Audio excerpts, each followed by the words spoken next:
Welcome to Center Hice Productions. It is July 5th, 2023, and this is an update on, rookie camp and mainly the departures, the smaller departures from our American Hockey League affiliate, the youngsters that are on that end of things that are not spoken of very much.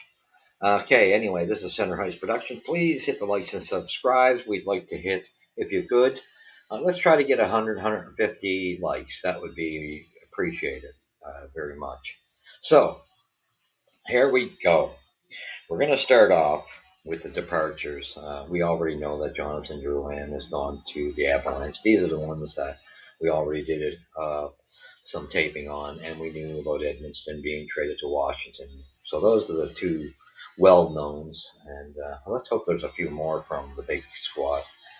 However, from the little squad, we lost three players that weren't spoken of that much, and I wanted to just kind of bring them to the forefront because sometimes the guys get lost in your affiliate club. Like Anthony Richard, we got to see him in Montreal for a little bit, a stint, and it's a shame that he's got picked up by Boston. That just shows you the talent he's got. Because when a team like Boston picks up, Boston knows they're the talent. So I see that they jumped all over that chance, and he's probably going to do them a lot of good. Congratulations to him. However, I'm going to miss this kid. He had foot speed that would just blow your mind. I would have liked to have seen him on the team this year. But however, he made his decision, and he's off to Boston. Thank you for your services. Next was Alex Bazile, and this guy has been such a wonderful credit to the team as a leader and captain down in Laval, and what a guy. How much can you say about this guy? And even when he got his chance in Montreal, when the injuries were just loaded down, this guy just played like a true veteran and showed his leadership qualities. And of course, there's another guy you wanted to see that maybe I would have liked to have seen him still as the captain of Laval and just be brought up for those emergency situations. Well, what a class act. But anyway, again, he made his decision, and the New York Rangers swept him up. See you, and thank you for your contributions to the Habs as well, Alex. You were muchly appreciated. And then we had Dubé, which I don't know much about him, and he was the last of the French players on the squad, from what I'm understanding, which was reported. And I don't know much about him. We didn't see him up there with the Habs. However, he got picked up by the Washington Capitals. So it seems like between Washington and the Habs, they seem to be liking the Habs players here and there. Anyway, thank you for your services, Mr. Dubé. And hopefully you go on and have good luck in Washington. So I just wanted to put my hand out there and thank these players, because these are a lot of times these are guys that don't gather the limelight. Then we want to talk about Harvey Pinard getting his contract, a 2-year contract that he got the sign that he earned, and nice to see he was rewarded him, and this was a great sign. And you can definitely feel that this guy's going to probably be on the Habs team this up and coming season, and they're going to see what he can do with his opportunity. So congratulations, Harvey, and I hope that it goes well, because he brings something that we lost when Gallagher just lost his edge with injury. So he just kind of has that Gallagher factor, but he's got a really nice hands, and definitely not afraid to go to the net. So I'm looking forward to this kid. Hopefully we get to see Elonen again as well. Haven't heard much being said about him, but however, now we're going to go drift off into the update and analysis from rookie camp. And there are really some promising things, especially for the defensive core. It sounds like Lane Hudson, let's pray to God. I mean, we're all rooting for him. The only thing that's against him is his weight and height, and he's starting to grow. So that's good. If he can get to 5'10", that's the bottom of where you want your defenseman to be. And if he could get really thick, he still looks pretty thin. But exceptionally, like through what A lot of the coaching staff said, the experts in Montreal, and his teammates like Reinbacher said this. It was fun to just watch Hudson, and we know this kid's got talent, Hudson. I don't know what the critics were talking about back. They had me questioning, and I went back and looked at it, and I said this a few episodes back that I couldn't find his holes that they were talking about his skating of getting back. I didn't see this, so I can't figure out what they were talking about. He looks fine to me. I didn't see any holes in his game. Only thing I concluded was he needs to gain the weight and size. So that's going to be his big thing. And they said he was just hands down the best player out there, just not even close. And Reinbacher, who ended up getting paired with him, which we kind of figured was why they drafted him to give Lane Hudson that partner, and they are utilizing it right in the rookie camp immediately. And I guess they looked really good together. And he said this is the next Kale McCarr, and that's quite a boost, you know. So this is exciting. And we also heard that Reinbacher did quite well. Other than Reinbacher needs to put on some weight, and of course, they said he's going to be, like Lane Hudson had said, he's going to be a great player himself. Just said he's going to be a Reinbacker, and that's that. And that was his compare. He'll be a good, really good Reinbacker. And that's good to hear that this kid's already fitting in. He's going to go back to Austria, work on his game where he needs. He knows he's going to have to beef up. He knows he's got to work on his defense of his own end a little bit more, clean up some of that stuff. But other than that, he's got to. He sounds like he did quite well. The second person that was mentioned by the critics and coaches was a shocker for some. I don't think it's that big of a shocker. It's just that we don't get the updates on him as much, and that's Enstrom from Sweden because they don't go to the Swedish league and get enough scouting on them and reports.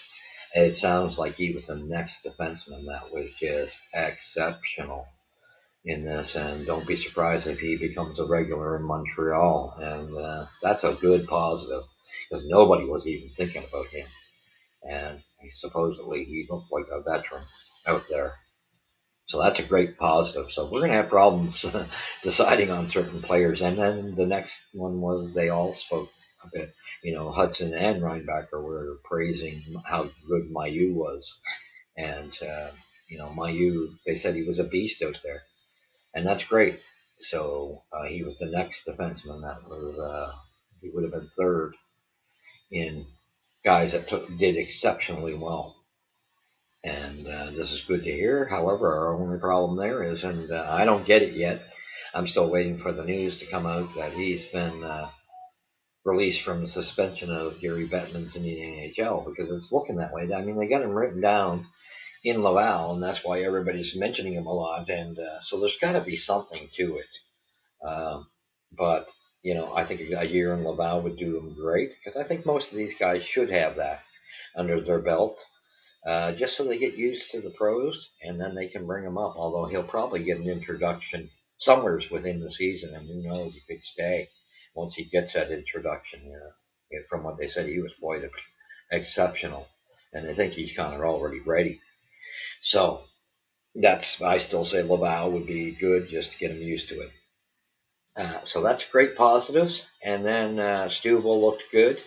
So we got big, good problems when it comes to defense, and the defense supposedly was hands down definitely the shining star on the team. The defense core out was worlds past the offense, and that's saying something. Our defensive core is going to be something in the future, and unfortunately, we're not even going to get to keep all these guys, so we're going to have some good problems, I guess. You could say so. It's going to be interesting to see who wins the battles in the future. And then we go from there. Our goaltending Fowler was there, and he, like his usual write-up says, he's nothing flashy but did his job. So that we expected that, but gives him a chance to get the taste. Douchy, the other goaltender, who was brought up to pretty much challenge Primo for the starting role in Laval. And it sounded like he was all right, and I guess he's quite large. So it sounded pretty positive on him. So that's good news too. Then we get to the offense, which was the final thing. And I mentioned the offense last because it seemed to be the weakest link at this rookie camp, and really kind of shocking. There were good things spoken of on Moi, which I think is no surprise, other than he's larger than we thought he is. He's about 6 foot or above, and I guess he has improved a little bit on his skating. I don't know if it's enough, but they say if he does improve that, gets that foot speed up, he would definitely be NHL ready. He was very poised and brings something different. Was played much like a veteran. So let's hope for a while. I'm rooting for him. And then we got Mishar, who was kind of a disappointment a bit in the beginning of the camp, and he kind of had that too during last season, where he was put on such a crappy squad, and maybe it got to him psychologically. But it sounded like yesterday when they had the scrimmage, he finally came to life and showed why they drafted him. And I guess he's got some swift hands, beautiful shot, like they knew about him, and some beautiful maneuvers. So let's hope was something just to take him out of that. Probably it sounds like he got a little down on himself or whatever, lost that zap, but maybe that was the kick he needed. And the other thing with Mishar, we've seen the talent and we know it's there. Maybe in the future, that connection he had with Slavkovsky, let's hope and pray. Maybe that comes to light and brings something to Habs land in the future. Maybe that's what they need. And then after that, really, it sounded like the Sean Farrells and stuff like that were just nothing special whatsoever. And I'm not surprised because to me, Sean Farrell is probably going to be in that group that you might be using as trade bait for something like a third round pick or something like that. I just think he's going to be another Charles Hudon.